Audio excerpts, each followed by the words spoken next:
ఒక రాజుగారు కొత్తగా ఒక చాకలిని ఏర్పాటు చేసుకున్నాడు. ఒకరోజు ఆయన తన నౌకర్ని పిలిచి, మన చాకలింటికి వెళ్ళి సాయంకాలం బట్టలు తీసుకురమ్మని చెప్పు అన్నాడు. రాజుగారి నౌకరు వెళ్లేసరికి చాకలి గాడిద మీద ఒక్కొక్క మూటా వేస్తూ, ఏలినవారిమీద ఇవాళ కాస్త ఎక్కువ బరువే వేస్తున్నాను, ప్రభువులు నన్ను మన్నించాలి, నామీద ఆగ్రహించవద్దు, తమ నమ్మిన బంటును అంటూ అతి వినయంగా గాడిదతో మాట్లాడుతున్నాడు.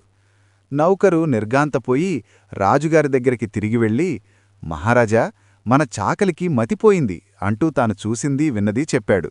రాజుగారు చాకలిని పిలిపించి పలకరిస్తే వాడు మామూలు మనిషిలాగే మాట్లాడాడు.